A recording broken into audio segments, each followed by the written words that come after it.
Assalamualaikum warahmatullahi wabarakatuh. Perkenalkan, nama saya Desta Arya Putra dengan NPM 2413025058 dari kelas Pendidikan Teknologi Informasi angkatan 2024 kelas B.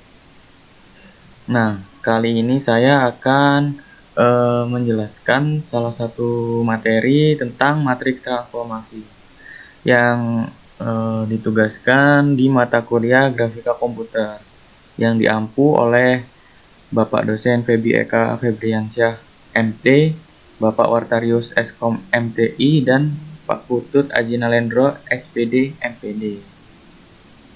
Langsung ke proses belajar saya.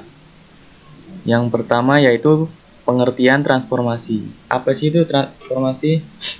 Transformasi adalah proses mengubah posisi, bentuk, atau ukuran suatu objek dalam bidang atau ruang. Nah, dalam matematika, terutama geometri dan aljabar linear, transformasi ditetapkan pada titik, garis, atau bidang agar berpindah, diputar, dicerminkan, atau diperbesar dan diperkecil sesuai ukuran tertentu. Transformasi ini sering digunakan dalam berbagai bidang seperti grafika komputer untuk kebutuhan animasi dan desain. Yang kedua, teknik sipil dan arsitektur digunakan untuk gambar teknik. Yang ketiga, robotika digunakan untuk gerakan lengan robot. Dan yang keempat, digunakan di matematika dan fisika. Lalu masuk ke jenis-jenis transformasi. Yang pertama ada translasi atau perpindahan posisi objek ke tempat lain. Nah, ini adalah jenis transformasi geometri yang menggeser seluruh bagian dari suatu objek ke posisi baru tanpa mengubah bentuk, ukuran, atau arah objek tersebut. Artinya, semua titik dalam objek berpindah dengan jarak dan arah yang sama. Contohnya seperti ini gambar awal lalu ditranslasi menjadi digeser beberapa jarak sehingga bergeser seperti ini. Nah, rumusnya itu ada T, X, Y. Bisa dilihat ini 1, 0, ini sudah rumusnya. Jadi kita ini mengisi yang TX dan TY nantinya. Lalu yang kedua ada skala atau perubahan ukuran objek menjadi lebih besar atau lebih kecil. Ini adalah jenis transformasi yang mengubah ukuran suatu objek tanpa mengubah bentuk atau arah objek tersebut. Objeknya bisa diperbesar atau diperkecil dari suatu titik pusat, biasanya itu titik asal, berdasarkan faktor skala tertentu. Di sini ada gambar contohnya. Dari besar ke kecil tanpa mengubah bentuknya, jadi masih tetap kotak. Lalu ada yang non-uniform scaling, jadi dia dari awal persegi diubah menjadi persegi panjang. Nah, seperti itu. Dengan rumusnya seperti ini, Sx, Y dalam kurung Sx 00, 0, Sy 0, 001. Yang ketiga, rotasi atau perputaran objek terhadap titik atau sumbu tertentu adalah transformasi yang memutar suatu objek terhadap titik pusat, biasanya titik 0,0 atau sumbu tertentu dengan sudut tertentu dan arah tertentu. Itu bisa searah atau berlawanan arah jarum jam. Nah, jadi dia dari bentuknya kotak seperti ini, maka dirotasi bisa menjadi miring. Jadi agak keluar garis sedikit di sini. Nah, rumusnya itu adalah ini. Ada cos 0, negatif sin 0, 0 sin 0, cos 0. Yang keempat, refleksi atau pencerminan objek terhadap suatu garis sumbu. Adalah transformasi yang mencerminkan suatu objek terhadap garis tertentu seperti sumbu min X, sumbu min Y, garis Y sama dengan X atau garis lain. Hasil refleksi adalah bayangan cermin dari objek asal dengan arah yang sama ke garis pencerminan. Nah, contohnya itu seperti ini. Jadi, di sini kelihatan huruf C, G. Lalu dia direfleksi menjadi gambarnya ini dibalik, G-nya yang di depan, dan C-nya yang di belakang. Tetapi bentuk hurufnya juga terbalik. Nah, seperti itu. Dan mempunyai rumus seperti ini. Oke, yang kelima ada shear atau perubahan bentuk objek dengan menggeser titik-titiknya secara miring atau tidak sejajar. Adalah transformasi yang mengubah bentuk suatu objek dengan menggeser titik-titiknya secara tidak sejajar, sehingga objek menjadi miring, tidak seperti skala yang memperbesar ukuran atau rotasi yang memutar. Shear ini mengubah sudut antar garis, tetapi luas dan tinggi lebar bisa tetap. Nah, contohnya itu seperti ini awalnya ada bentuk kotak, lalu dia di-share menjadi agak miring ini seperti bentuk jajar genjang. Nah, seperti itu. Dan mempunyai rumus X aksen, Y aksen 1. Ya, seperti inilah ya.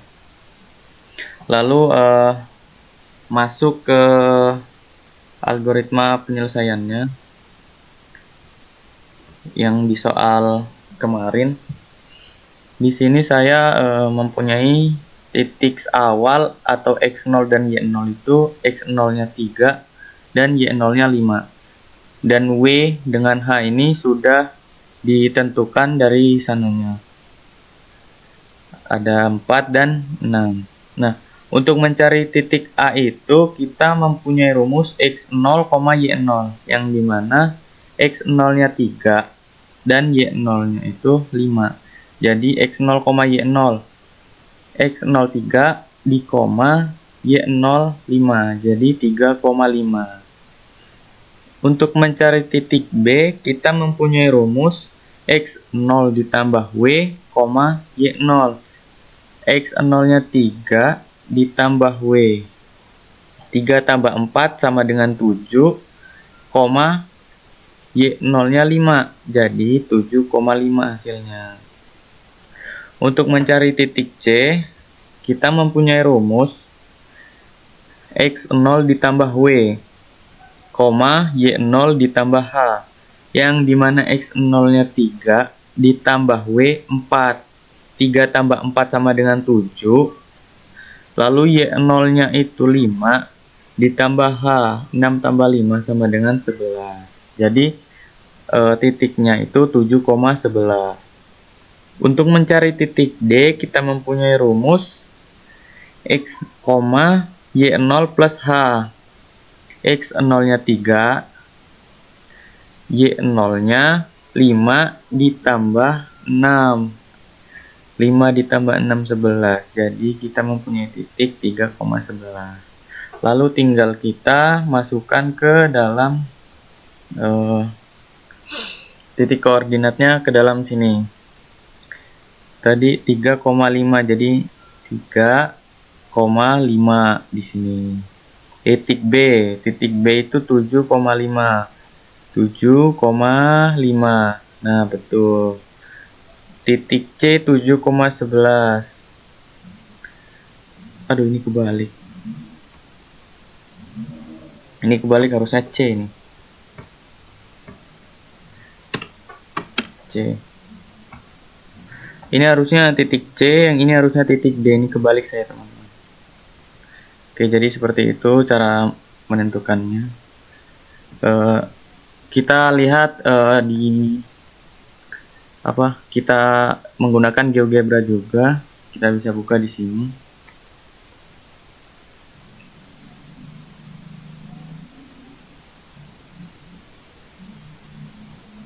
Nah, kita menggunakan GeoGebra, kita hanya memasukkan titik A 3,5, B 7,5, C 7,11, dan D 3,11.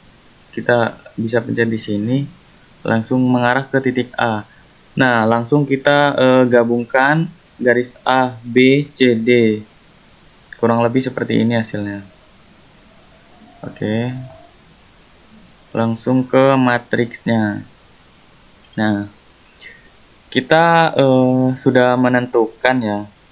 Kita mempunyai translasi ke pusat rotasi itu min 5, min 8. Rotasinya 90 derajat, berlawanan arah jarum jam. Skala SX-nya min 2, SY-nya min 1. Translasi baliknya plus 5 plus 8 dan TX 5, TY-nya 8. Oke. Kita bisa untuk mengisi ininya, kita bisa melihat rumus yang awal tadi. Nah, ini translasi. Dimana translasi rumusnya 10 TX 01 TY 001. 10 di sini TX 01 TY 001. Nah, di sini karena kita mempunyai TX-nya 5, kita mengisinya 5 dan TY-nya 8. Untuk menentukan titik-titik ini bisa menggunakan rumus skala, yaitu kita ubah SX dan SY-nya saja. Nah, hasilnya seperti ini. Begitupun mat trans 2 dan mat trans 1, kita tinggal mengikuti rumus yang tadi. Lalu kita kali dengan nilai awal. Yang dimana nilai awalnya kita dapat dari sini 3, 5, dan 1. Ini dikali ini dikali ini dikali ini. Pokoknya matriks ini dikali dengan matriks ini akan menghasilkan nilai ini. Lalu karena yang di sini sudah kita kali dan menghasilkan ini, maka ini sudah hilang atau tereliminasi. Lalu tinggal matriks yang setelahnya tadi, yang tinggal satu. Ini matrans 4, matrans 3, dan matrans 2. Lalu kita tinggal copy, masukkan ke sini. Nah, caranya sama saja, tinggal matriks yang di sini kita kali dengan matriks yang di sini, akan menghasilkan nilai ini. Begitupun seterusnya sampai nanti sudah tidak ada matriks yang dikali, maka titik akhirnya adalah ini. Nah, begitupun cara untuk menghitung titik B, titik C, dan titik D. Kita hanya mengikuti rumusnya saja.